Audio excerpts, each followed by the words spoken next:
Hello, and welcome back to the Performance Marketing Unlocked podcast. I'm your host, Joseph Arthur, PMW's Multimedia Editor.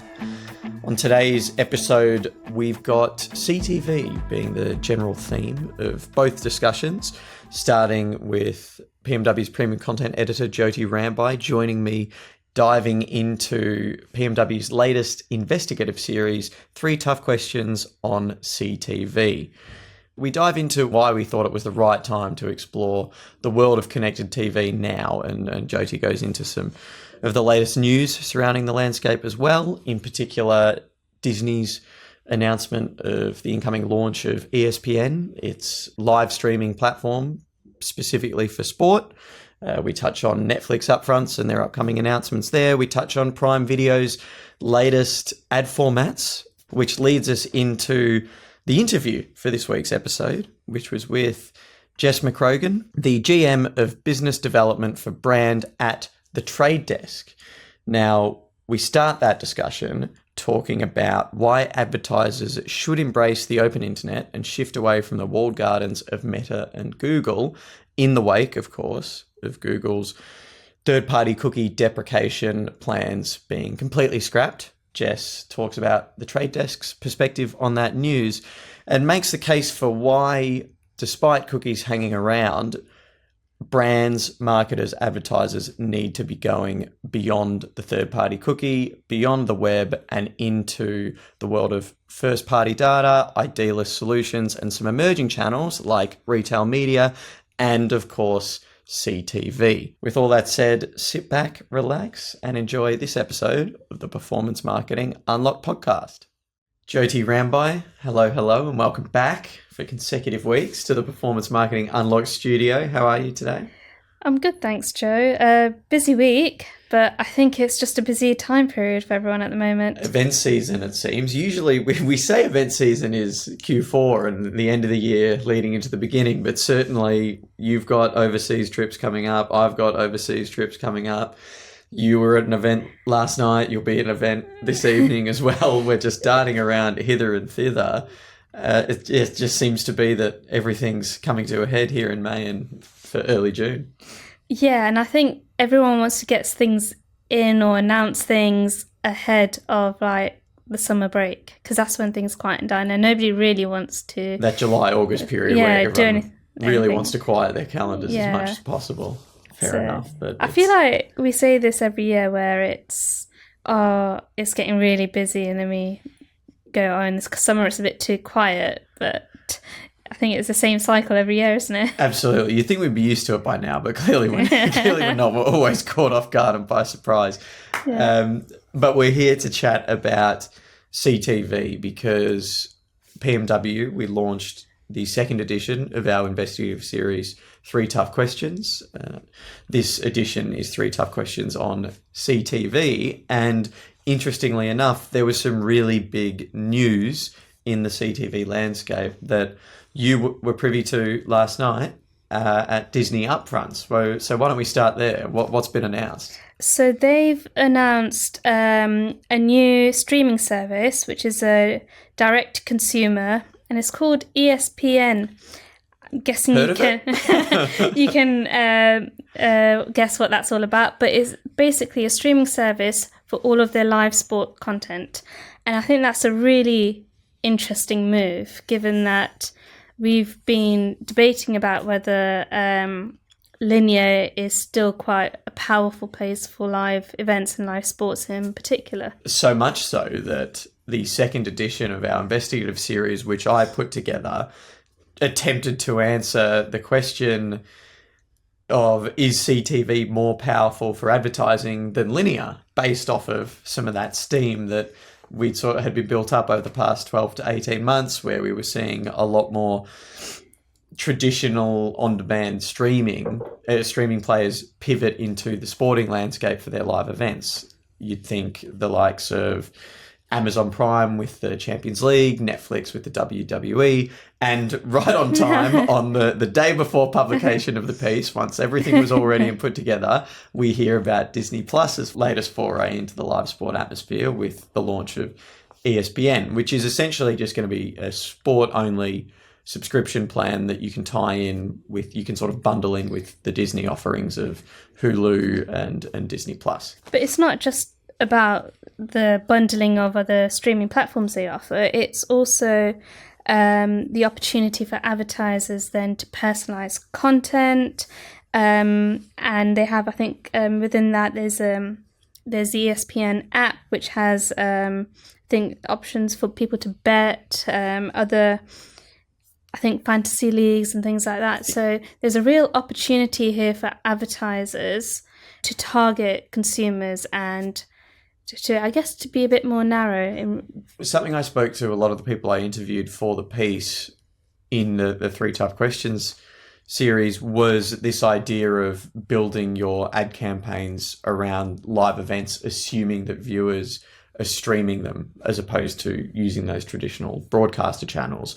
And I think what this latest bit of news from Disney Plus exemplifies is a lot of people tuning into live sport in particular a second screening while they're doing it, whether that be gambling while they're doing it, checking in on a fantasy league while they're watching the game.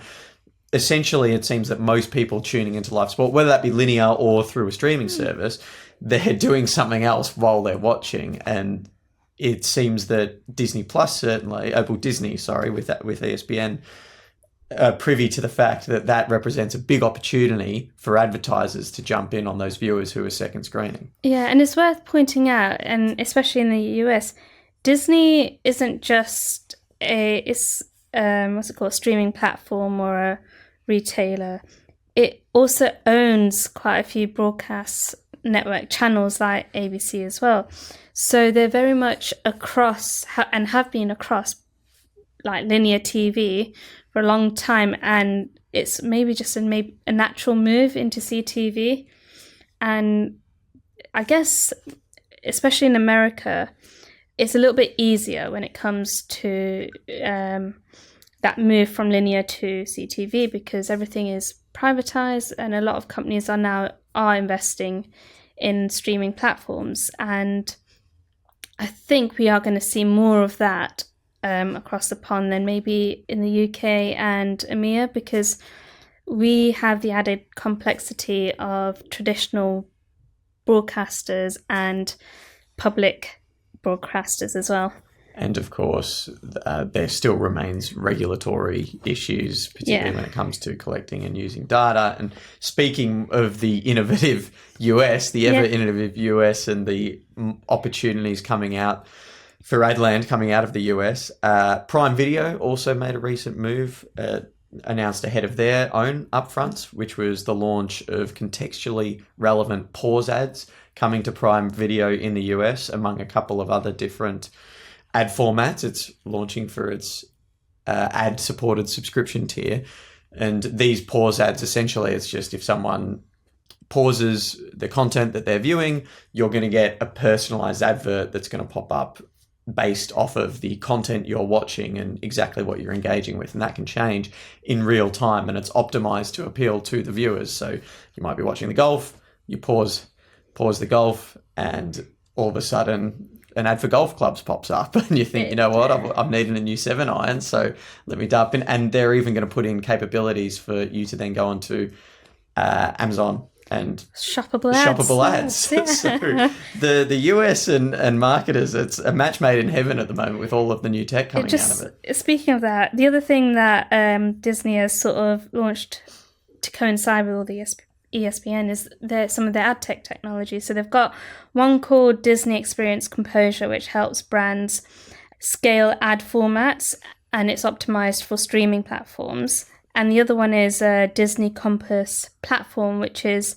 a live way to and a privacy compliant way to focus data collaboration, and it gives agencies direct access to first party data to sort of, I guess, plan ahead as well.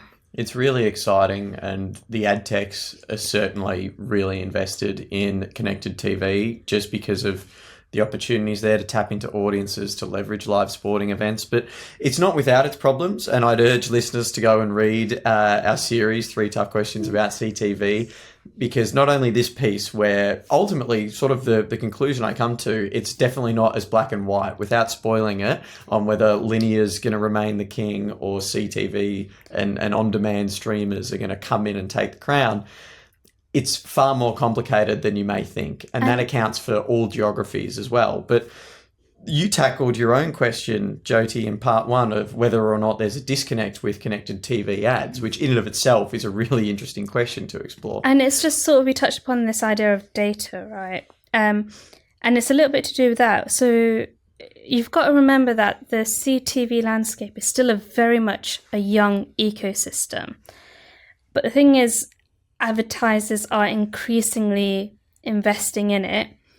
And the question I sort of pose is not just about the disconnect, is whether we're maybe moving a bit too quickly and some of the technology is still lagging behind to sort of match the promise that CTV hopes to bring advertisers. And when you compare it to other emerging channels, I think retail media is the particularly big one there. And I go into this in the discussion coming up later in the episode with Jess McGrogan from the Trade Desk, but return on investment in connected TV doesn't seem to be as clear-cut as investment in some of these other channels, retail media, digital out-of-home as well. And it's because, like the conversation I had with the fellas from Sky Media and Decipher a couple of episodes back, it's not exactly clear what connected TV is, what it encompasses, what it doesn't encompass. People have made the case that linear TV is often just as connected as streaming from a mobile. It's all via the internet. So what is and isn't connected TV is not clear. Subsequently, you've got data that often contradicts, reports that often contradict one another. Well, I think this is the point. There's no sort of standardized measurement solution to really see who's watching what and whether they are going to be looking for this or this ad. Or interestingly, so in my piece for the 3 Tough Questions, I spoke to someone from Samba TV who made the case that then we actually might have a surplus of data and we don't necessarily have the insights. So we don't necessarily know what to do with that data, what the data is actually telling us. But we're in this place of just, we need all of this data, we need first party data. It's kind of like gather all the data we can and we'll figure out what to do with it later. Yeah, but we haven't quite got there yet.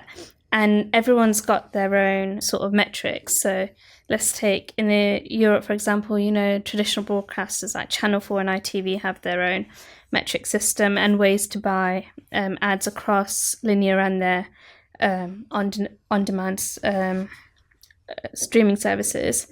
Then Netflix is another one. Netflix's upfront event is tonight. Now, last year they announced that they're looking to build their in-house ad tech platform. So it'll be interesting to see what they say about that and whether it's on track to launch this year. And then you've got other players. So think not just the providers, but the operating system. So like Google, like Samsung, like LG, they have their own ways to measure who's watching what on what device.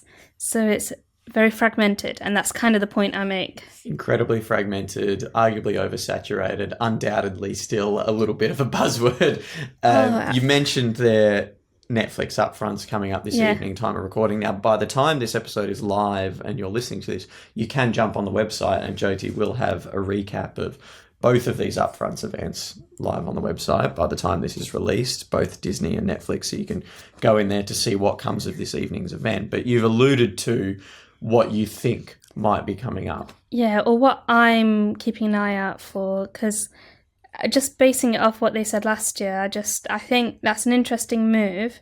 And you've got to remember, while Netflix has been sort of ahead of the curve in terms of one of the first platforms to introduce an ad-supported tier, it's also a relatively new player in the ecosystem of TV and content.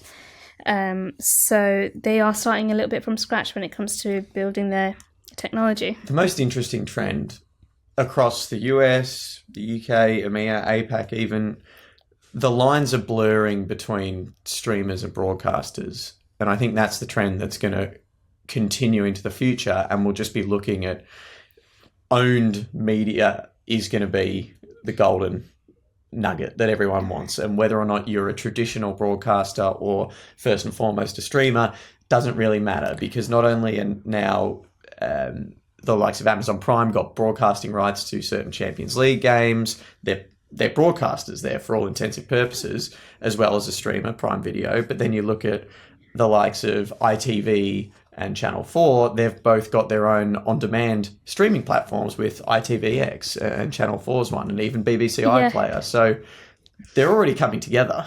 They are. I think the interesting question will be around, when it comes to live events, especially live sports, rights.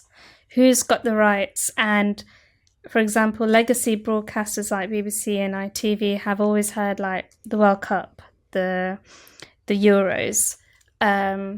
How that evolves is going to be interesting. Particularly geographically, because I think the UK is a little bit more used to having splintered rights for certain sports. Football's a really good one with, the FA Cup being on the BBC sometimes, Sky Sports being able to broadcast some Premier League games, but not all of them. Then you look at our American counterparts, it's, Fox gets the Super Bowl and until that contract is up, then that's how it works. And now you're seeing some NFL games are going to be broadcast on Netflix as well as the traditional broadcasters in the US. So even a sharing of those rights, depending on geographies, is something we might continue to see. But yeah, the live sport medium was a really fun one to explore, but the entire connected TV landscape, particularly the relationship between traditional streamers and traditional broadcasters, is where the interesting news is going to come. I think a lot of it's going to depend on the technology, how that evolves, because at the end of the day, our consumers' habits have changed. We're used to now choosing what to watch and when to watch it and on what device, right? It's no longer, we're not governed by a TV schedule. So that's not going to go back. So I think it's now about the technology, and that's probably what's going to impact the advertisers. Gone are the days of the TV guide. Yeah. Perhaps soon gone are the days of the red button, and enter the day of jumping across from mobile to laptop to TV to get all you want on every screen all at once. Yeah, the red button's an interesting one, and I don't know if we've got time to delve into that one. It's touched on in the report, so I'll direct the listeners there, but certainly we're on the edge of our seats to see what comes for the future of CTV, both for in 24 hours time after Netflix upfronts and then years into the future. But Jyoti, it's always a pleasure having you on the show and offering some insight into this ever-changing landscape. And if you want more, go to PMW and give 3 Tough Questions on CTV a read. Parts 1, 2 and 3 are live at the time of publishing, so you can go and read all that now, available for PMW subscribers. Jyoti, thanks for joining me. Thanks, Joe. Jess, hello and welcome to the Performance Marketing Unlocked studio. How are you going on this fine, feels like summer's day? I'm going well. I mean, it's sunny. I can't complain. Everything is good. We appreciate you making the journey out to Twickenham. And the guests, when they get out here, I always say you need to try and book a day and make sure you explore along the river a little bit, because we're very Richmond adjacent and it's a good time to get away from the office and spend a bit of time enjoying West London. Are you familiar with Twickenham much? I've actually never been to Twickenham. I know the rugby stadium is around here, but Richmond adjacent is appealing to me. Maybe we could go for, have a drink after, not you, Randrea. I'm looking at my PR agent. A little post-podcast stroll down the river. Yeah, no, it's that a wasn't a spot. proposition, just for we do get a few rugby fans actually. Be surprised, but yeah, Twickenham is a little off the radar if you're not familiar with the home of the Lions. Yeah. We're here to talk about advertising, specifically performance marketing, and on this episode we're going to be talking all about the open internet and why advertisers should go beyond walled gardens. Now, we had some very interesting news which we dove into in depth on last week's episode, which was Google's latest walk back of its cookie deprecation. It sort of said that it was going to eliminate or never bring in its user choice feature, which it had spoken about when it came to third-party cookie preferences for users on its Chrome browser. And basically the discussion in Adland that has prompted is whether or not advertisers should still be investing in first-party data and privacy-centric solutions. Jess, you're from the trade desk. Obviously, you guys are trying to become kings of the open internet in your own respect. What's your take on the whole Google cookie news? Where do we sit at the moment? My take is that it's still more important than ever for brands to invest in first-party data strategies and have a really sound identity strategy. Irrespective of what Google is doing with the walkback of cookies, are they staying, are they going? We've seen this before over the last few years. So every time there's something in the press about them, bringing cookies back or deprecating them, our message at Trade Desk to our clients and advertising partners doesn't change. Right? You should still be focused on investing in first-party data, understanding how to have this, privacy-centric view of how you're messaging consumers. And cookies were never fit for purpose for just that. So I think, our strategy and the way that we talk about really cookies and identity more broadly is it needs to be holistic, right? So I think in some ways, cookies remaining, great. It's just one piece of the puzzle. If we think about ourselves as consumers, we have multiple devices. I've got my mobile here, I've got a tablet, I've got a laptop, I've got a smart TV. All of those have different identifiers in the digital marketing landscape. So if you were to just have a strategy that was based on cookies alone as a marketer, you're not going to be able to story tell. You're not going to be able to really effectively message me consistently across all these devices. So what's at risk there is kind of oversaturation on one channel, let's say, or over messaging and frequency to one household. So the whole idea behind this kind of up-leveled approach to identity, and one that's not reliant on cookies, is that there's more durable identifiers out there that can really be stitched together that allow marketers to have this consistent way of messaging consumers. Do you think the industry is as on board with that sentiment as it should be? I think so. I think there's probably pockets of people that, maybe are fearful that their clients don't have enough first-party data. That's often something that we're hearing or observing. But even when, let's say you're an FMCG marketer or brand, you might not have this direct one-to-one relationship with your consumer. So you might be lacking in first-party data. There's other ways to kind of fill that gap. That's why retail media has been so exciting. So I think no matter which way you cut it, you're still going to need something that is more efficacious and durable and sophisticated than a cookie was. So I think there's probably pockets of people that are happy about it. Maybe they are over-invested in web and cookies work well there. But for advertisers that are investing in some of the big tailwinds in our industry, like CTV, like audio, these were never reliant on a cookie. I say that because it's just interesting in Google's release when it announced that it was eliminating or not going to input the user choice feature. It said that it was based off of discussions it had been having from people within the industry. And it just echoed the similar, when it initially tried to deprecate cookies in Chrome, it did a brief little trial period with a few hundred advertisers, few thousand advertisers, sort of a little pocket of people that you advertisers in that browser. And it got a lot of pushback. And obviously the privacy sandbox hasn't worked as was intended. And the way I took that was constantly, whenever Google was trying to input its deprecation, its user choice, its sandbox, it got pushback from the industry in the same way that maybe people pushed back against GDPR when it was first coming in because people weren't prepared for it. And speaking to some people in the industry, everyone basically echoes your sentiment, which is, well, it doesn't matter. We should still be investing in first-party data and privacy-focused solutions. I think my question is, especially in this economic climate, I don't necessarily know that people can afford to change from the status quo when it comes to their investment. And the reason they're happy with cookies staying on the shelf is just, as you said, that's where their investment lies. That's what's currently working. And they're glad things can stay that way because it sounds like a lot of advertisers and brands out there are just fighting for their bottom line at the moment. Absolutely. I think in a lot of respects, that conversation is really relevant, right? The bottom line conversation. How do you do more with less? This is what we're observing, and this is what my team is having conversations around with marketers today. But on the point of investment and cost, I think actually that's part of the reason why it's more important than ever to have this identity strategy that isn't reliant on cookies.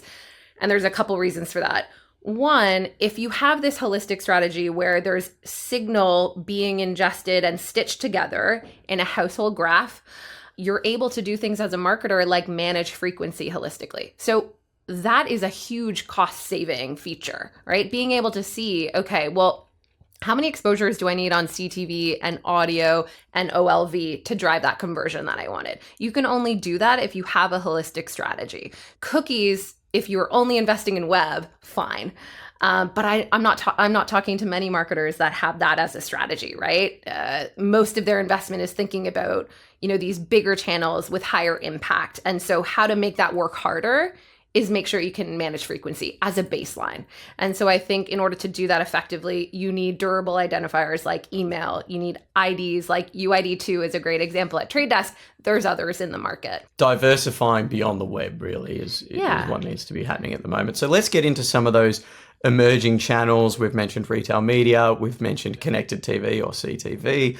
Why do you think those are so well suited to the open internet, and why is their emergence really gathering so much steam? Yeah, it's a great question. And I think let's talk about retail media first and how that is definitely prime for the open premium internet.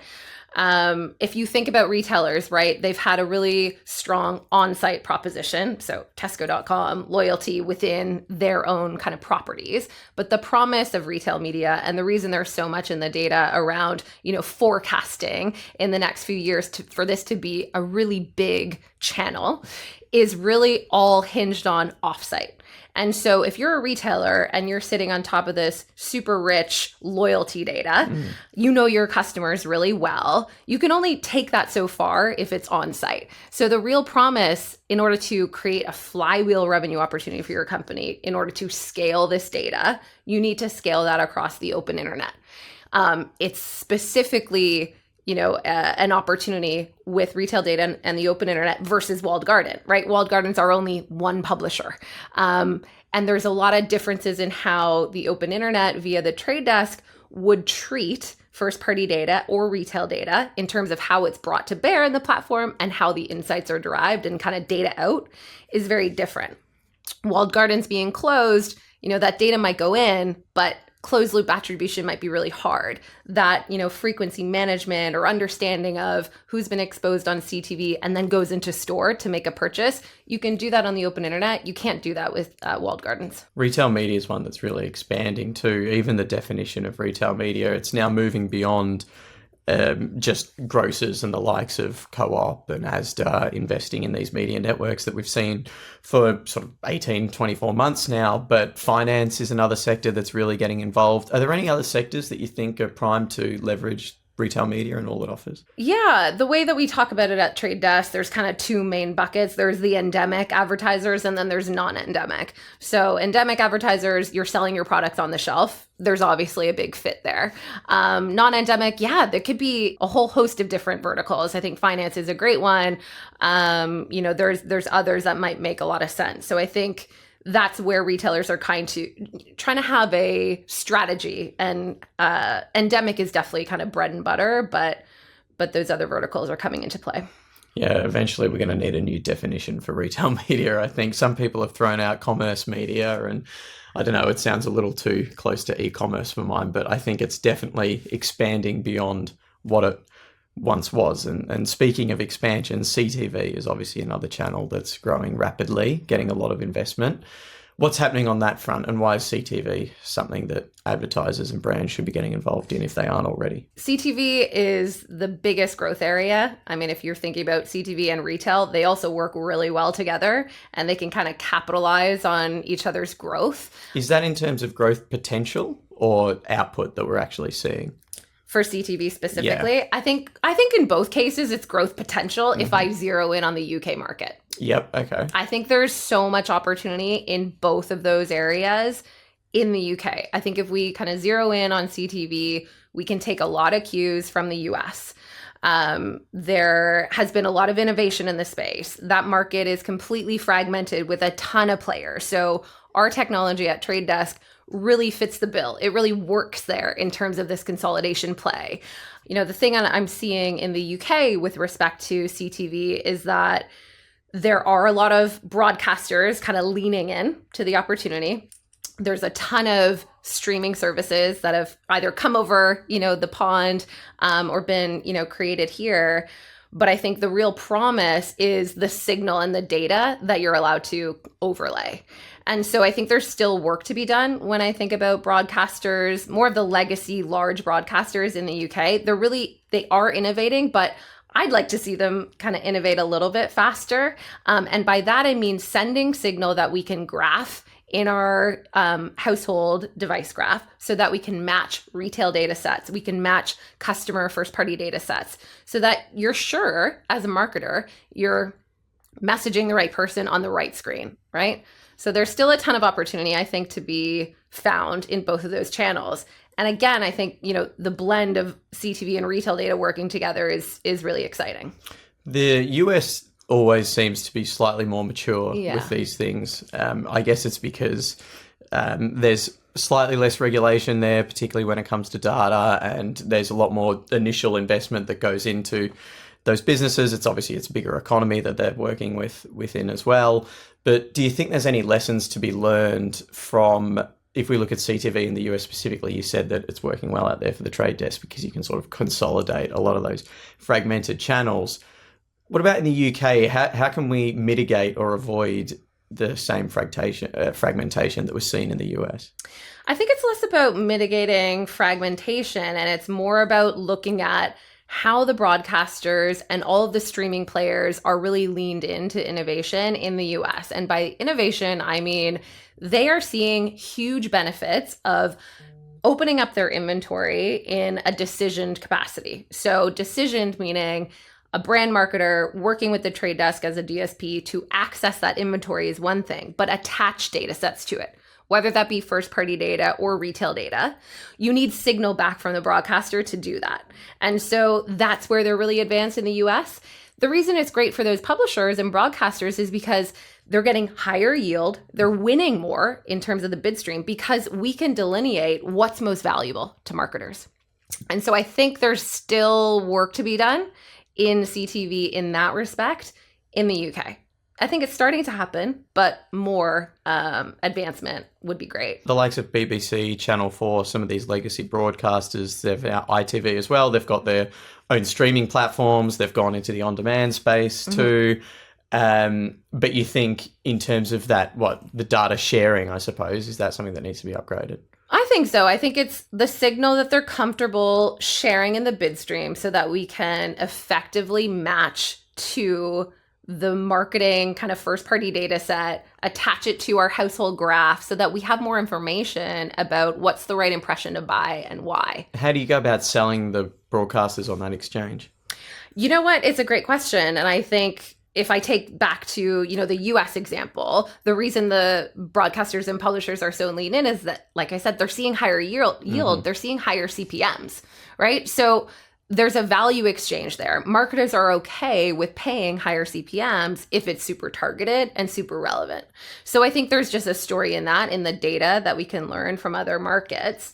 I think another example is, some of the big brand advertisers we're working with are kind of pushing the same narrative, right? So it's not just the tech player telling the broadcasters what we think is going to drive their business. It's also the advertisers coming to these conversations and saying, I'll invest more if you provide the signal that we need. So I think that's a conversation that's been really useful too. Yeah, what about the advertisers? Because they're the piece of the puzzle that obviously they need to play ball with CTV, and if they're going to leverage that opportunity, they've got to invest. But how do they get that right? Because connected TV and PMW, we're diving into this in an investigative series we've just launched throughout last week at the time of this being released. And it sort of dives into the fact that connected TV is this all-encompassing term. It's got streaming within it. Now you've got linear TV that's just as connected to the internet as streaming. You've got different devices, mobile, PC to your traditional televisions.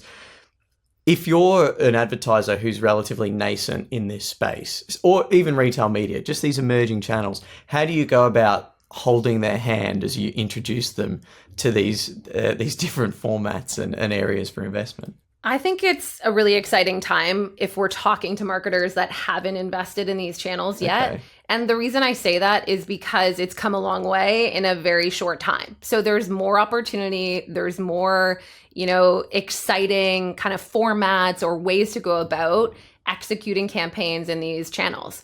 And so I think about CTV, for example, a lot of the work we're doing with marketers today at the trade desk is thinking about first their high value audiences and that asset as a seed. So kind of bringing that data into the platform. So it's not scary, right? We hold their hand in a way that says, you don't need to have it all worked out. You don't need to know exactly what publishers or shows you want to show up on. Let the data work out where your audiences are most engaged, where they're spending time with content. And then the beauty of the open internet and the data piece is that we can find other users or audiences that look like that high value set. And that's not just CTV specific, that's omni-channel. So I would say, we do a lot of kind of crawl, walk, run frameworks when people are new or marketers are new to a certain channel. But there's a ton of, exciting opportunities with respect to both of those right now. Can you think of any examples off the top of your head? I know I'm putting you on the spot here of people you've worked with where they've engaged, whether that be UK based, US based, anywhere else, where that investment's really paid dividends and it was sort of their first foray into one of those channels? Yeah, absolutely. We work with a ton of global advertisers. So again, we'll take a look at the US market, but this would be similar in the UK too. I'm working with a large travel brand and they were doing a lot of direct IO buying.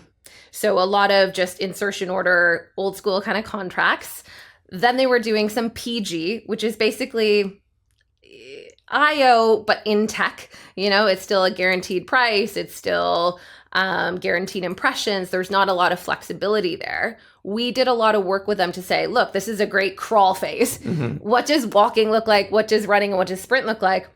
And I'm happy to say we're kind of at this like run and sprint phase, at least, because we're proving value all the way. And some of that value is what I talked about at the beginning, right? Having the ability to make decisions on each impression, be able to see price discovery, be able to attach data, be able to measure outcomes. You can do that when you have all the information in a decision buying modality. If it's private marketplace, let's take, for instance. So that's one piece, having the decision. Then the other is attaching that to other channels. So I think we've shown a lot of value in upper funnel can work in concert with lower funnel and actually drive faster conversions, fewer days from exposure to booking. So those are the types of insights that, then they see and they invest more. If we bring it full circle to finish off before we move on to our Resell Me a Pen challenge, I want to think about this from often people talk about the risks of moving away from something you've done for a long time and investing in new channels and just moving money where it hasn't been into something else in the hopes of better ROI. But I want to talk about the risks of staying the same, particularly in the wake of Google's decision. What do you think are the risks of the risks for marketers or advertisers or brands who, in the wake of the cookie news, are like, great, we can just keep all our investment in the web, stay reliant on third-party cookies. These other new channels are nice, but we're not quite ready for that. What's the risk of nothing changing? I mean, the risk is large, right? The risk of not innovating, the risk of staying the same, or actually taking your strategy backwards just based on this recent announcement means that you might be missing out on a huge opportunity to engage with customers that are ready to engage with you as a brand, right? And it's not just on web. Like, we have to take cues and listen to intuition as well, right? There's the science and the data and the tech, which is very smart. But then there's also human intuition, and we're ourselves marketers, consumers. We're not just on web. In fact, most of our time is on mobile devices or CTV. So I think taking that cue is really important. And there's innovation, but a lot of marketers have gone down this path before already. So if I'm a brand and I'm nervous about audio, I'm going to find someone in my category to maybe speak to. I'm going to ask Trade Desk or my partner about who's doing it well. What are the case studies? What are the metrics for success? So that I can feel more confident in putting my budget behind it. Amazing. Well, there you go. So we're putting all our listeners on notice if they're not already thinking about putting their money elsewhere. And if they are, well, you've got a bit of a roadmap to success now, thanks to Jess of the Trade Desk. Now, before we let you go, Jess, we've got PMW's infamous Resell Me a Pen challenge to remind the listeners of how it works and perhaps refresh yourself. You've got 60 seconds to resell me an outdated product or service. I'll give you a little warning when there's 30 seconds and then when there's 10 seconds remaining. Do you want to reveal before we start to myself and the listeners what it is you're going to attempt to resell? I will reveal. So I was thinking about this and I was thinking what's like nostalgic for the elder millennials maybe listening. There was this schoolyard game called Pogs. Do you remember this? Was it? This might have been before It wasn't my a thing. time. Are you a Gen Z or are I'm you just? I'm a weird tweener. Okay, so okay. I sort of technically Gen Z, Got it. but only I'm late 90s, and so Fine. I align myself with a lot of millennials more so. And I'm also an older brother, so I've got 3 younger brothers who Okay. are very Gen Z, and I try and distance myself where I can. I understand. This may be slightly before my time, so why don't you just give us a description of exactly what Okay. Pogs did you say? It's called Pogs. Okay. Yeah, it's so I am an elder millennial. In the 90s, this was like the hottest thing in the schoolyard. And so it actually was a game that it was banned at one point because some people thought it was teaching kids how to gamble. But my recollection of it, and the reason I think we should bring it back, one, I think screens are obviously a huge problem for kids, Okay. right? You're spending too much time on your I'll mobile put you devices. on the clock now before Okay, we put dive me on in, the 'cause clock. I haven't started. Okay, so you're going to resell the schoolyard game Pogs. Not gambling for children. We've cleared that up. 60 seconds starting now, Jess. I think kids today are too concerned with being inside, gaming, using devices. I'm not a parent, but that would stress me out. In thinking about this Resell a Pen challenge, I was thinking about what was nostalgic to me. I like being outside. I'm a lover of games. Anyone that knows me knows I'm the most competitive person. So I like playing cards. And Pogs was just like, oh my God, I remember this game. And so what it is for listeners that, again, aren't in the age group, there were these little kind of discs, circular discs, and they had like beautiful art on them. And there were some jazzier ones. There were more expensive ones and other, ones that you wanted to win. And then there was like this big metal slammer. And so you'd stack them up and you would like use the slammer to turn over the Pogs, and the ones that were revealed you got to keep. And so, yeah, it was really, 10 seconds left. Honestly, it doesn't teach you how to gamble. It teaches you how to be really bold and confident and show up in the schoolyard and play a game with friends. So I think it's taught me a lot about negotiation, the value of things. It's just a great game. Amazing. We've pulled that together at the end there. It's a difficult one to describe. I'd love to see it in action. Perhaps people are going to have to go and Google Pogs and see if there's not a video Google of it in it. action. Honestly, it's It sounds a lot like something we had in Australia, which is it was called Beyblades. It's slightly different, but you sort of it's a thing where you throw something at another and you've got to flip it. And it was a schoolyard game we used to play. And Yeah, I think similar. what I can get there is the appeal of nostalgia. I really, really like, and I think any listener can appreciate. Everyone has probably got some version of their schoolyard game they used to play at lunchtime that they haven't done for years and years.